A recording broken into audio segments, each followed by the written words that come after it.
All right. Okay, I think we are live, guys. Welcome, welcome.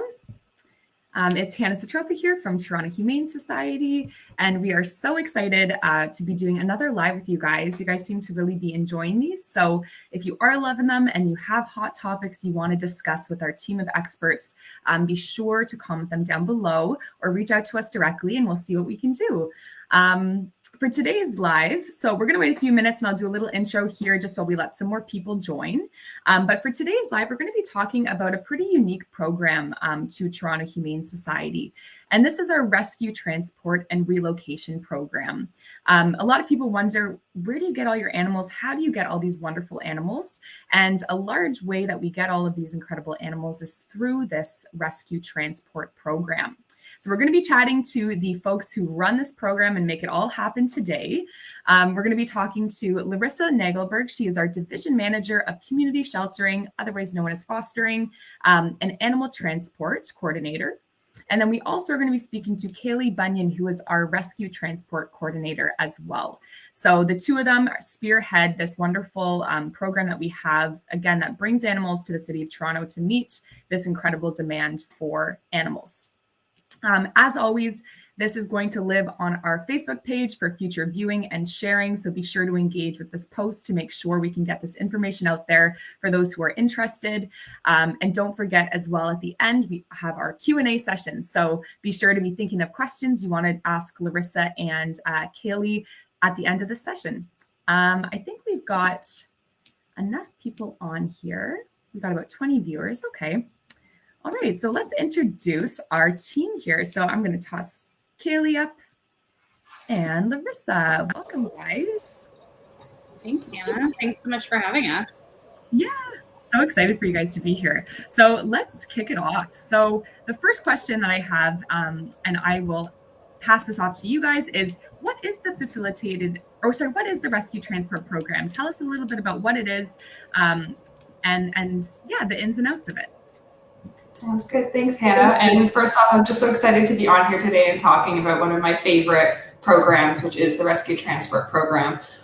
So for many of you in Toronto, you might be already aware that within the GTA, we are really lucky to not be facing an animal overpopulation issue. If anything, as Hannah mentioned, we have probably less animals than we have available for people who are really eager and willing to adopt. And that's sadly not the case in other communities. In other communities, they're facing the opposite problem, where they're seeing animal overpopulation, lack of resources, lack of available adoptive homes. And unfortunately, those communities, those rescue agencies are sometimes faced with the difficult decision to euthanize animals due to space or capacity issues.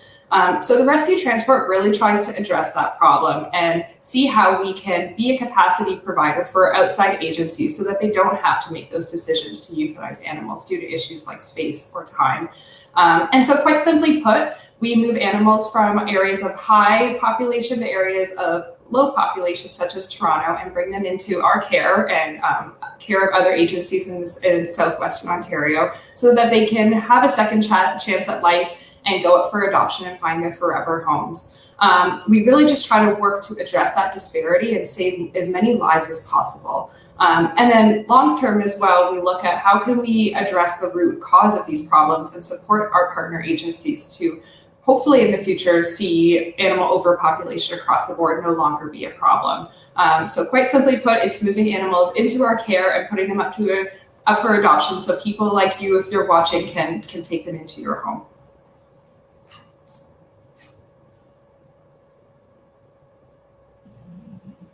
Thank you, Larisa. That's awesome. Now I'm going to put you two on the spot a little bit here. Tell us a little bit about what you guys do and what your background is and how it contributes to the overall benefit of the Rescue Transport Program.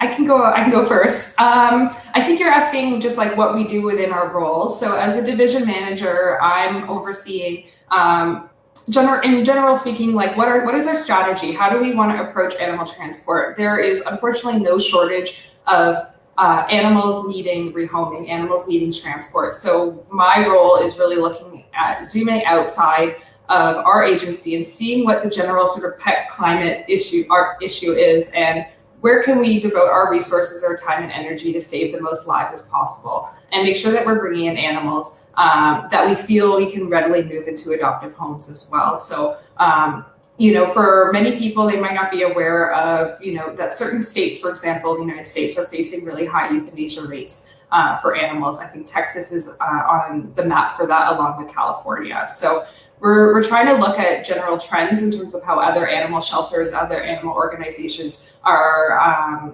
facing animal population issues, and then we try to target our efforts to focus on areas where we feel like there's a need for help, and also interest in receiving that help as well.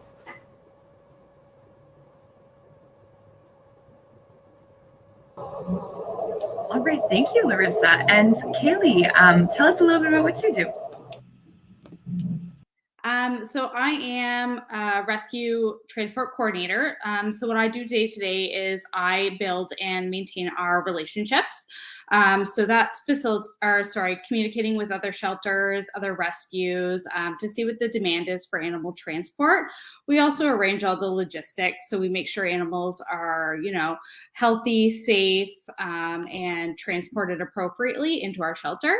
And we also see how we can help other communities. So we're really just talking with them to see what we can provide day to day, and where we can help.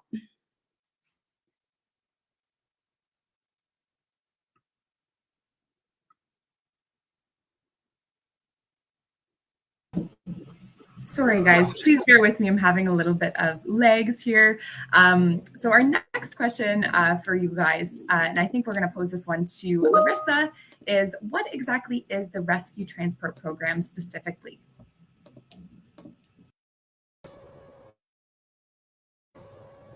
Sorry, I unmuted myself here.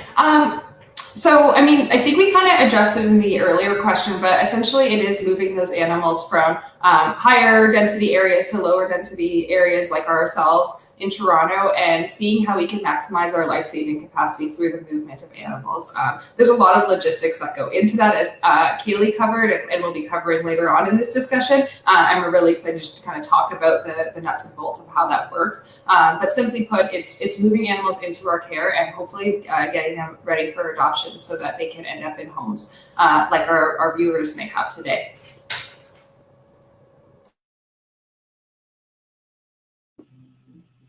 Amazing. And Kailie, can you tell us a little bit about where we get our animals from? So some of the different locations that we get our animals from. For sure. I know this is a big question. Everybody wants to know kind of where we pull from. But we have formed really, really strong partnerships with various animal rescue organizations and communities throughout Ontario, across Canada, and throughout North America. Our primary goal is to help the communities closest to home first, and then as capacity allows, we'll start looking at those areas further out. Like Larisa said, the southern states are in more of a need than we are. So those are kind of our main ones. We really like to work with the north. We have some partnerships out there. We also have partnerships closer to home, kind of far reaching across Ontario. And then, we have different partnerships all across the states, some in Georgia, some in Texas, kind of just all over. But we're always working to expand our reach, and we're always looking for new partnerships because we want to create the best impact that we can possibly have.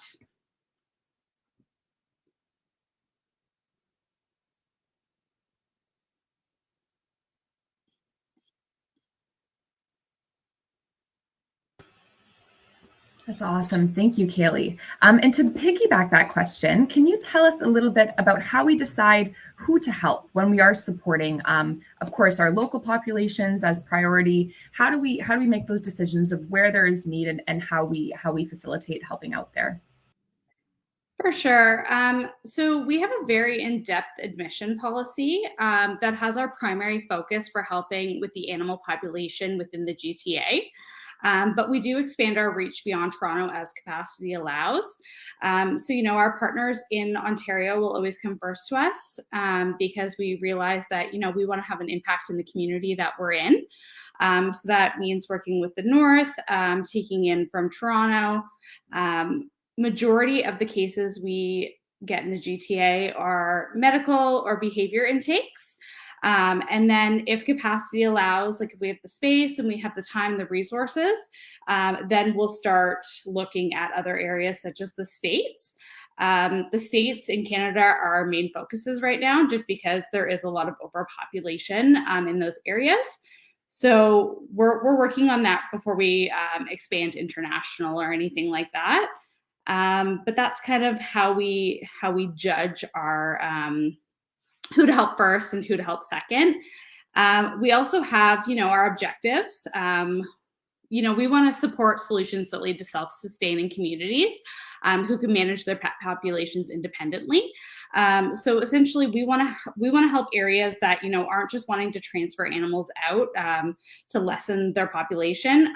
We want to work with communities that are actively working to solve the problem. So whether that be through their own adoption initiatives, spay neuter, and other stuff. Sorry, my cats are going a little bit nuts running around. And through initiatives such as that, like we really want to help solve the problem and not just add to it.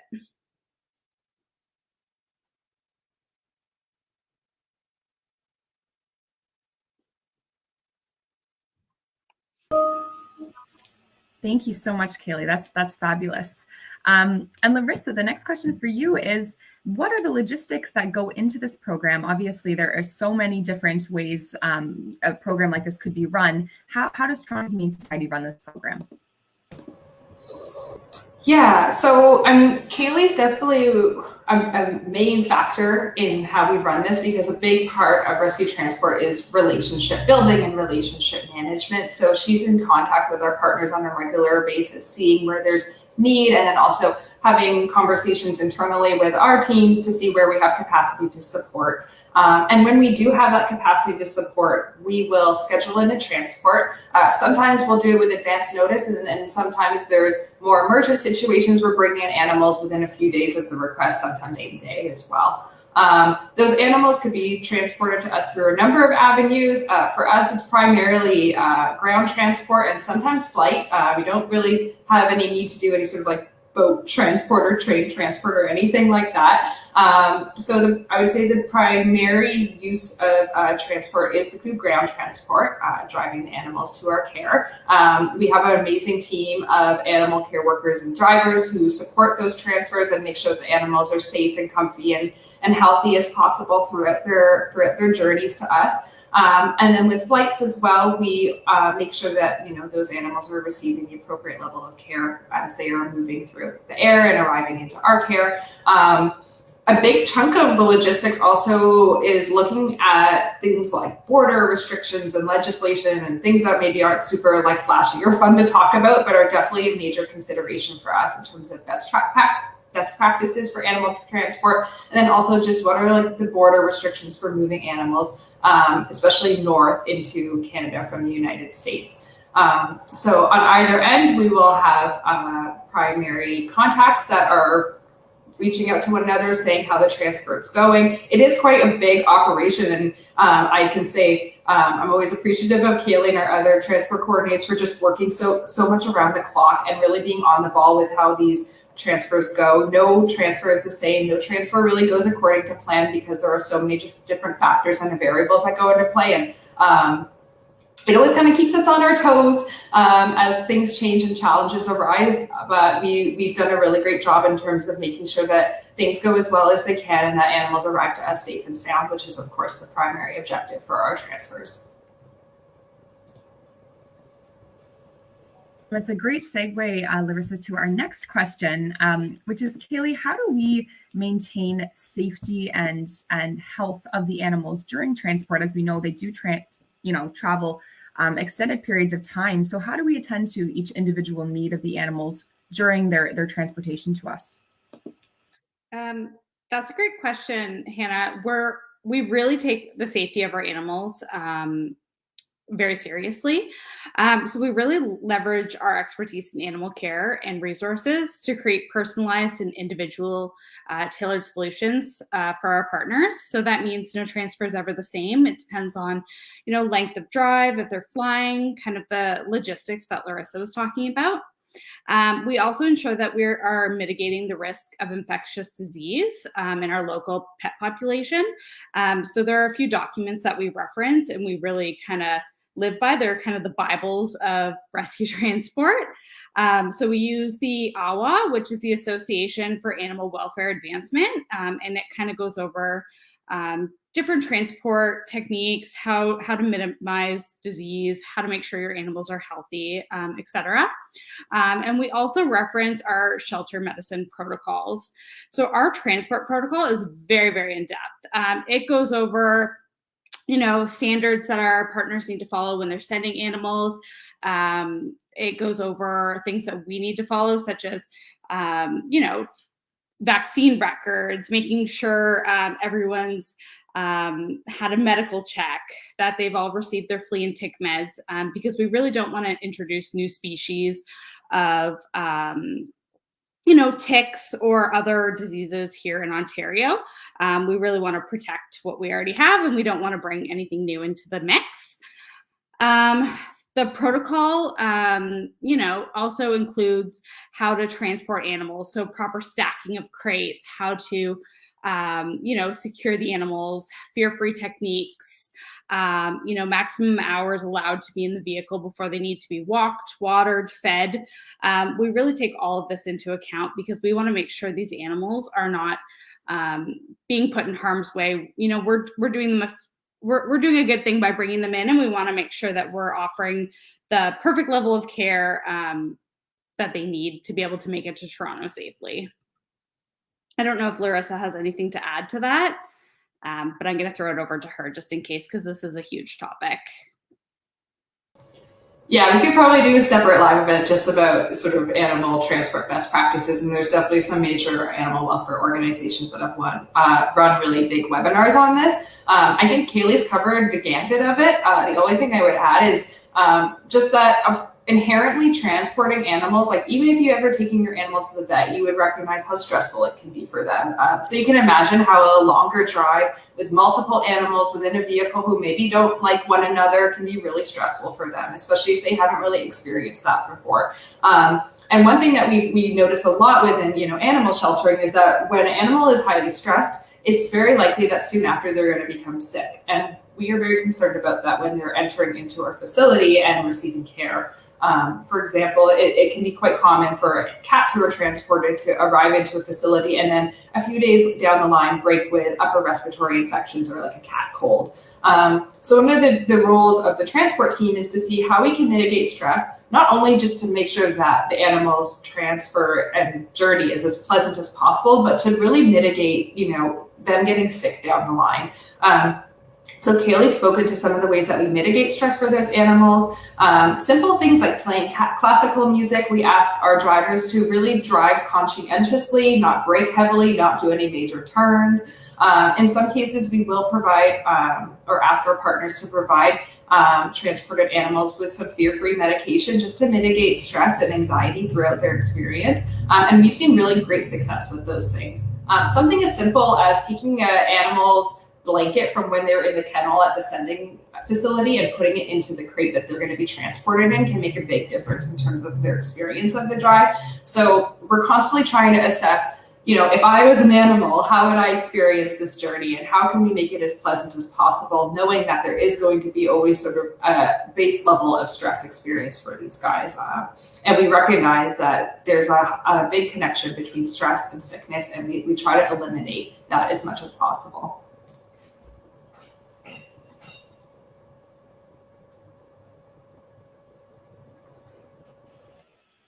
That's awesome. Thank you, Larisa. And it is truly from the moment that an animal enters into our care, from the moment they're picked up, they really do receive, you guys, world-class enrichment and care. And the moment that they are finalized, they still receive post-adoption support. So we see to it that it's our expertise every step of the journey that these animals are receiving the absolute best care possible. Now, of course, we are still in the midst of a global pandemic. So just speaking more timely, Larisa, how has COVID impacted this program? And are we seeing a decrease in the number of animals that we are admitting to the shelter? Yes, I mean, the short answer to that is certainly yes. Anyone who's been looking for animals to adopt in the last year, as we've seen a lot of people looking to adopt animals, has probably experienced sort of the animal shortage.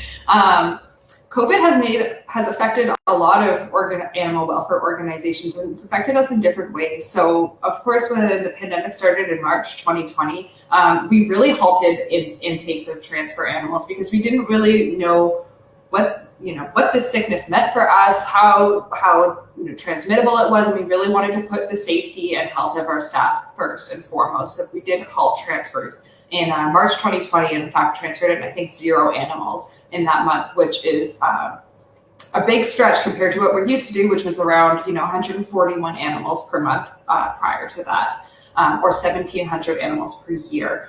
So that's how it affected us. I mean, if people have been following sort of the journey of THS throughout COVID, you would also hear that a lot of our focus has shifted from bringing in animals to sort of supporting the care of our animals in care and moving them into foster homes. On the flip side, there were a lot of historical sort of sending agencies that were kind of faced with a challenge because they didn't have the outlets of moving animals into receiving agencies like THS, and they were still facing high animal population issues.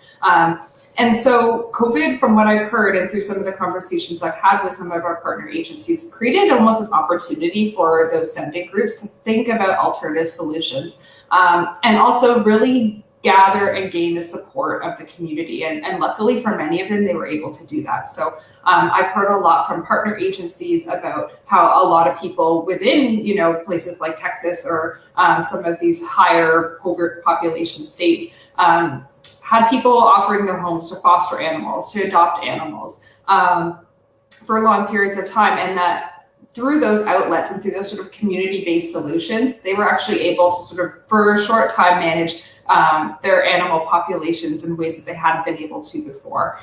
It certainly didn't eliminate the need for transport. And when we felt comfortable and safe to start resuming transfers it was, I guess, late 2020, we really noticed that some of those groups still needed our help, and especially in the southern United States and in the north of Ontario as well.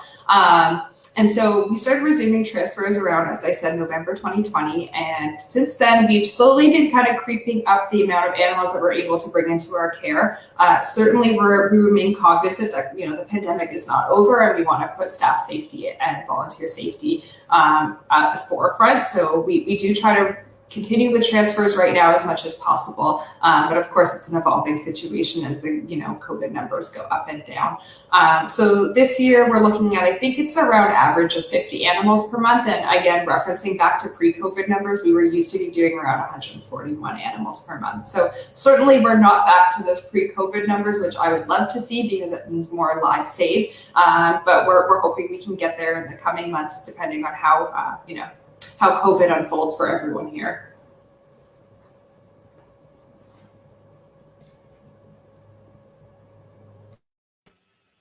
Amazing. Thank you, Larisa. And so just to piggyback that, what are some challenges that we are seeing surrounding transport? How are we keeping staff safe? How are we mitigating disease? How are we addressing capacity issues? Let us know how we're doing in that front. Yeah, you certainly highlighted what I see as the 3 main challenges that we're encountering with transport. I mean, my lens is always how can we save more lives, but obviously there's other factors that come into play here. Of course, one of them, as I mentioned, is keeping staff safe, keeping volunteers safe. Not only within, the facility when we're bringing animals into our care. Obviously, if there's more animals in the building, you need more hands on deck to care for them. So we're always trying to consider how many animals we can bring into the facility without putting more staff at risk or volunteers at risk and kind of overwhelming the amount of interperson interaction within the facility. But with transport, we're also seeing that we have to think outside of our walls and think about where are people interacting with one another during transfers. So often you sort of see this relay race for transfers from the southern United States where there's various agencies involved, different handoffs at different locations of each state, and even moving between Canada and the United States can pose different concerns and risks regarding COVID. And so we're always trying to consider how can we make sure that we remove animals, but make sure that that our staff feel safe and supported as well. So that's something that continually evolving. Luckily, there's been some amazing organizations like I believe it's the ASPCA that came out with a bit of a protocol or manual around how to transport animals during COVID. And a lot of the protocols that we used to see around animal transport was all around infectious disease for animals and making sure that we're mitigating that as much as possible. But they've introduced some new ideas in terms of how we can also apply that to people and minimize, human interaction as well as much as possible. Disease mitigation continues to be a concern. We definitely don't want to import infectious disease that are not endemic to our area, but also we don't want to just bring in sick animals that are going to also affect our animals within the building as well. Because as you mentioned earlier on, Hannah, when we bring animals into our care, we really take that seriously, and we want to make sure that we can provide a certain level of care to each animal that we're committing to. So diseases that we might be concerned about are things like parvovirus or ringworm or canine flu, which can be a concern in the United States as well. There's a variety of diseases that we are concerned about in terms of animals that may be transmittable to other animals and sometimes potentially transmittable to humans as well, such as ringworm. Luckily, we have some amazing veterinarians on staff, including Karen Warder, Chief Veterinary Officer, who is always on the pulse in terms of disease transmission and is always up to date in terms of what we should be concerned about within North America between animals in terms of diseases. So that's been a really great help, especially when we can consider looking at a new area to commit to partnership in. We always kind of see what diseases are we seeing in that particular town or state or area before we start moving animals in, so we can really do a proper risk assessment. And then lastly, space capacity is always a concern. Even prior to COVID, we only have so many kennels in the building. We want to make sure that when we're bringing animals in, that we're not putting them in a situation where they're experiencing too much stress.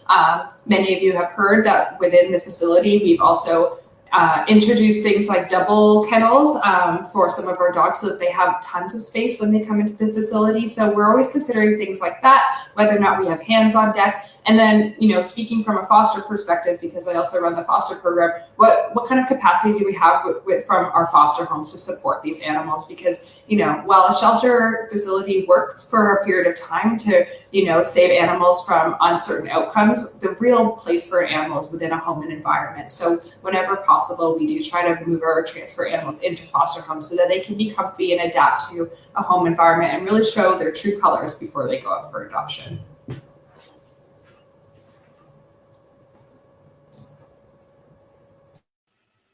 Thank you, Larisa. And I'm going to flip it here quickly to Kailie because I see she's got her little furry friend, well, not so furry friend, with her.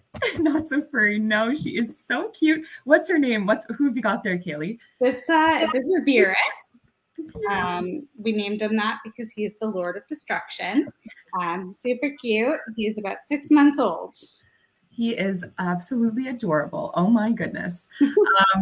I'm going to throw another question to you, Kailie, while you've got your little baby there. We've talked a lot about the rescue transport program, but can you tell everybody a little bit about what the facilitated transport program is, how it affects our life-saving capacity as well, and what makes it different from the rescue transport program? For sure. This is one of my favorite programs that we offer. So in an effort to expand our life-saving capacity, THS, the Toronto Humane Society, we've created the Transport Network program. So the purpose of this program is to allow THS to utilize its pre-existing network of sending groups, which we talked about earlier on. So that's, our groups in Northern Canada, in the States and places like that. And they help maximize our potential by organizing the transport of animals to partner receiving agencies. So our receiving agencies are here in Ontario. So, they're pretty close to us. And it's a partnership that we've built and an agreement that, if Toronto Humane Society doesn't have capacity to take some animals, that we would always give them first option, because it's better to have a partner agency take on some animals and save some lives than to have to tell our sending groups that we just can't take any. So it's getting them out of areas of high population and bringing them to Ontario, to groups that have, ready kennels, ready foster parents, and adopters willing to take them on. So that's what's so great about this program, is that, if we can't take them, then we can find somebody that can. And it just means more lives saved. So I just wanted to mention that if there are any rescue groups or any humane societies watching this and you're interested in our facilitated transport program, you can visit our website. There's a whole section on this program. There's a really good information package. And if you're wanting to sign up and work with us, then you can just email our rescue email, which is rescue@torontohumanesociety.com. And myself or Emily would be happy to talk to you more in depth about the program.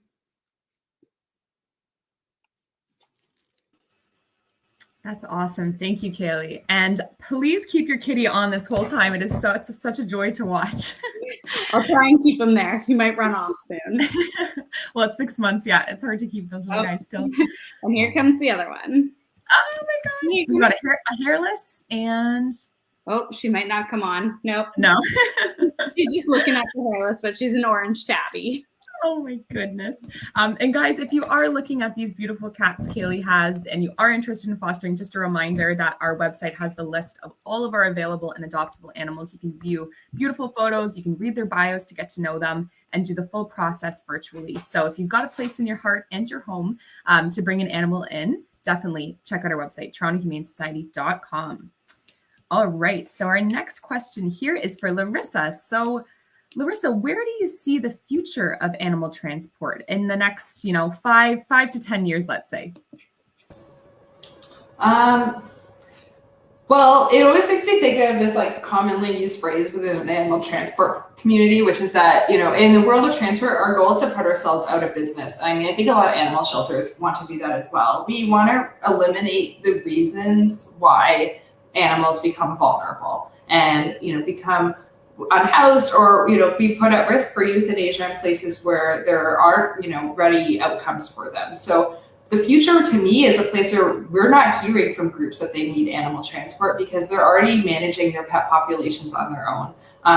Do I think that's realistic, across the map within the world? I don't know, but I'm really hopeful that, we will start seeing that, at least within North America in the coming years, that we're going to see more and more groups working to really eliminate their overpopulation issues through community-based solutions like I talked about, spay, neuter, adoption programs, foster programs, and hopefully only using transport as one of those, that multi-pronged solution rather than just a Band-Aid that, Kailie alluded to earlier, where animals are moving out, but animals are coming in the other way, and we're just seeing the problem kind of perpetuate itself.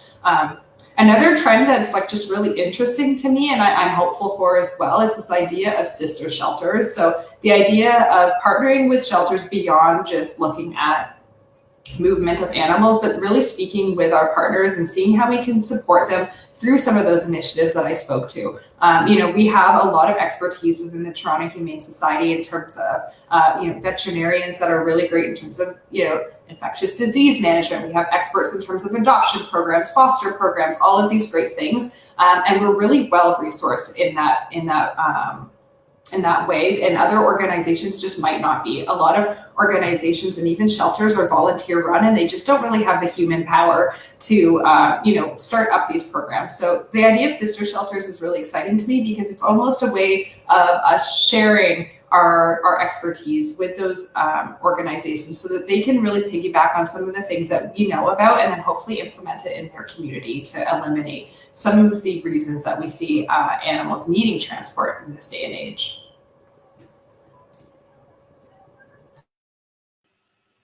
That's awesome. Thank you, Larisa. And now a question for the both of you. So I'll let whoever wants to go first jump in. Just about some of the success stories. So what are some of the animals that have gone through this program, have graduated into their forever homes, and have really touched your hearts and made this program feel quite worthwhile? I can go first. So let me just start by saying that, every transfer is a success. There are animals that otherwise might not have had many options. So any transfer we're able to do, where we're able to bring them into our care and, able to give them the love and affection that they so much deserve, is a success. But one story in particular that I can think of was last year. We received 16 Shih Tzus from a hoarding situation. And they were in pretty bad shape when they arrived, but many of them have found loving homes and even have their own Instagram accounts and, are being pampered as they deserved throughout their whole life. Yes, I remember those guys quite well, Kailie. And just for the audience here, I'm going to share my screen and just show you guys the type of animals, and specifically these Shih Tzus that we did receive. This is a shot here, guys, from, you guys can see my screen okay? It's been a weird thing, Hannah. Oh, is it? Okay. Sorry, I can't explain exactly what, but it's multiple screens. There you go. You can see it now? Yeah. Yeah. Okay, cool. So yeah, these guys came to us in February. So what we did was we named them after all of the, we named them after Valentine's Day names. So I believe these two we're looking at here were February and Graham. So this video, guys, I'm going to play. Go ahead and take a look, and feel free to ask any questions you have as well. Remember, there is a Q&A at the end, but this is just an example of the quality of care and attention that our medical team, our rescue transport team, and all of our animal care workers together were able to provide some animals in pretty grave distress. These dogs were rescued from a remote community and brought to the Toronto Humane Society on Saturday. 16 Shih Tzu mixes, about 8 years old, found along with 31 other dogs. It appears to be a case of animal hoarding. Photos from the rescue show the dogs with matted coats soaked in urine and feces. Hannah Sotropa is with the Humane Society. 2 of them needed to be placed on IV fluids as well as antibiotics. Some of the more severe cases were extremely emaciated and also dehydrated and are requiring ongoing medical attention. It took about an hour each dog to shave the mats. That's how thick that they were. The investigation into what happened continues, but it's believed the owner passed away and there's no one to care for the abandoned animals. An animal rescue group was notified and the dogs were taken from the property. Animal hoarding is a very serious mental illness. A lot of people don't understand that it does fall under the category of a mental illness. So not to be so quick to judge would be my advice with animal hoarders. It's hard when you look at these beautiful, precious beings to see them suffering and being neglected, but it's also important to remember that the humans are also suffering. The dogs are recovering, but they have severe dental disease and they will need ongoing medical treatment. 5 of the dogs may lose their eyesight because of infections that went untreated. Still, they are on the mend, and eventually all 16 will be put up for adoption. All right. So that there, everyone, is just another wonderful, wonderful example of what we're able to do at our shelter, at our facility. And just for those who are curious, I'm sure many are wondering, many of those dogs did get adopted and are living wonderful lives in their homes. Some of them have their very own Instagrams. So it's one of those heartwarming stories that, you were able to see their journey from beginning to end to really make sure that they live their very, very, very best life. Thanks for sharing that one, Kailie. That's a beautiful one. Larisa, do you have any heartwarming stories you'd like to add? Oh gosh, I don't know. I'm all verklempt from that. It's just so amazing seeing all those little guys and knowing how far along they've come. I have a couple. I think more just general speaking, I'm always amazed by like the power of the community and the animal rescue community in particular. Any animal transport is a huge undertaking. There's a lot to consider when you're moving so many different little beings within a vehicle or a plane, and making sure that it's all successful. And it can't really be done by one person or one agency alone. So I'm particularly see our multi-partner transfers as a major success. In the spring, most recently, we did one of our first transfers with American Pets Alive, which is a group located primarily in Texas that we've been working with to move some animals up into our care. And one of the great things within that transfer is that, they helped with one leg of the transport, we helped with another part of the leg. And then when the animals were brought up into Canada, we had many of those animals go and be distributed to many of our facilitated transport partners, including Humane Society, Durham Region, and Kingston Humane Society.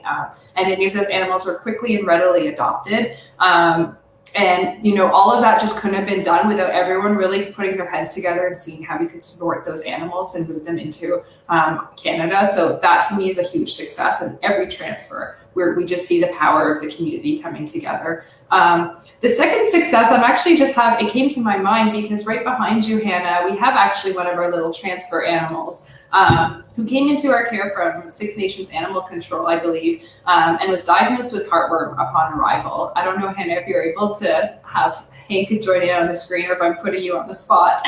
Absolutely.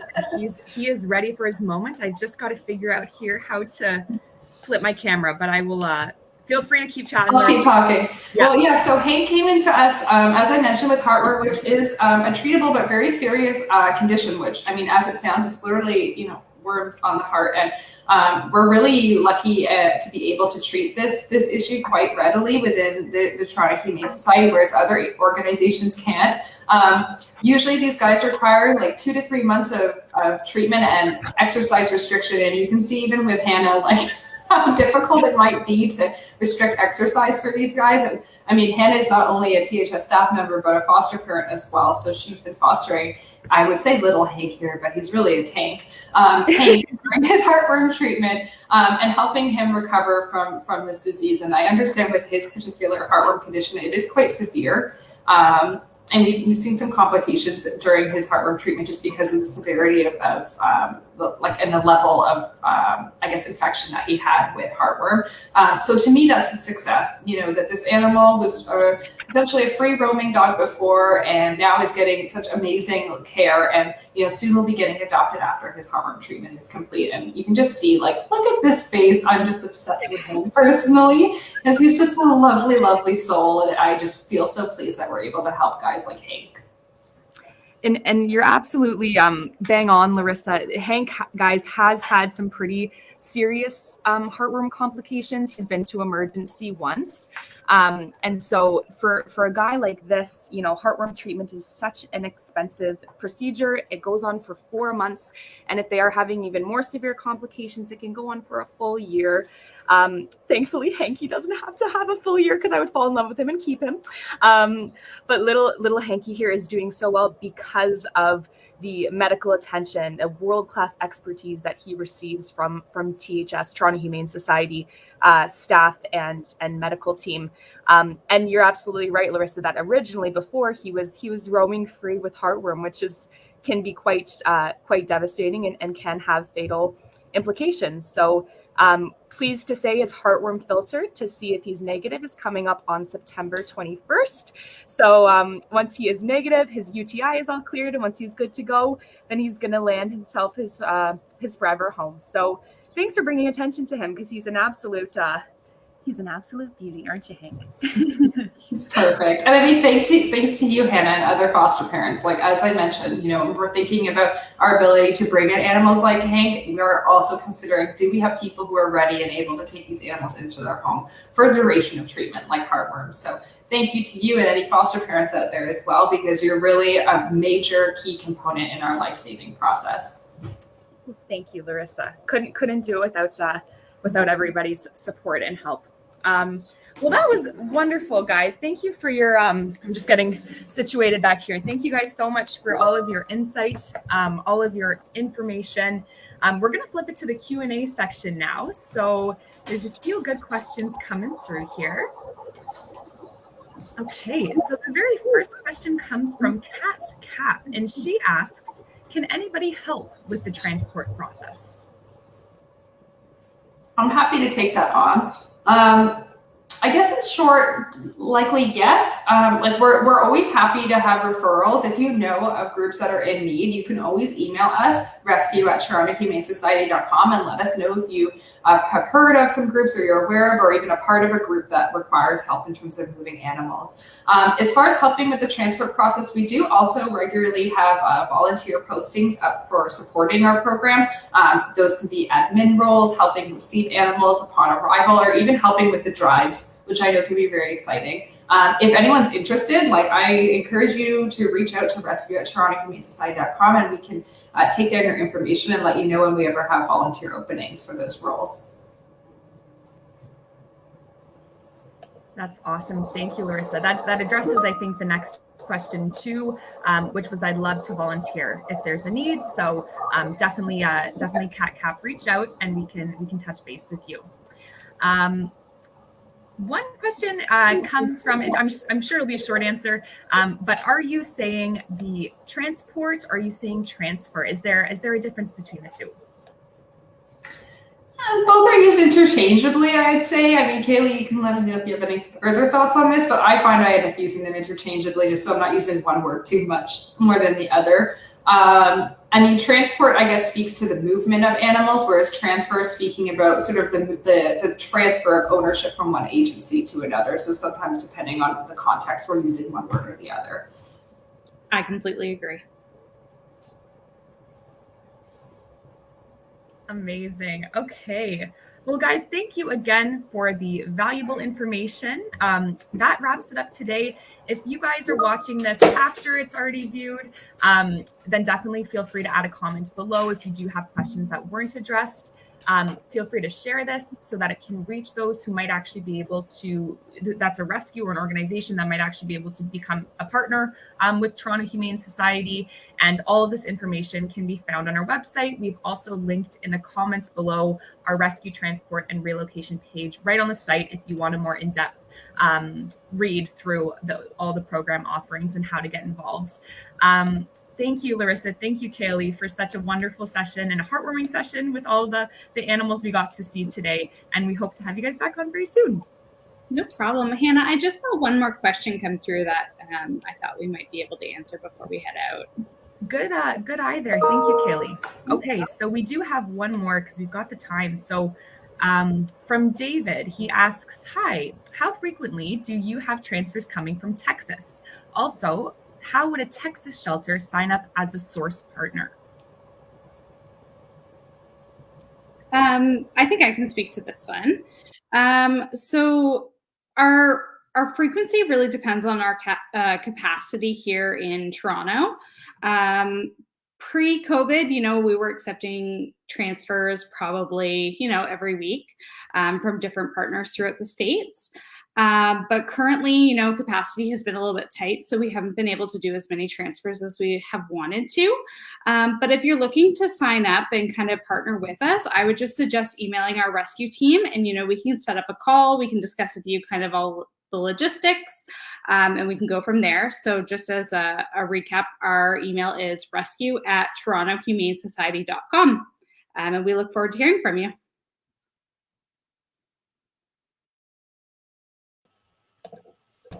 Amazing. Thank you again, Kailie, for catching that last question there. I'm glad we got to address it. All right, so that wraps our session, guys. Again, if you like what you see, comment below, and we can definitely bring on some more of our experts, whether that be medical team or a training team or otherwise. Have a wonderful week, everyone, and we'll see you guys very soon. Thanks again, Larisa and Kailie. Thanks, Bye, guys. Bye, everyone.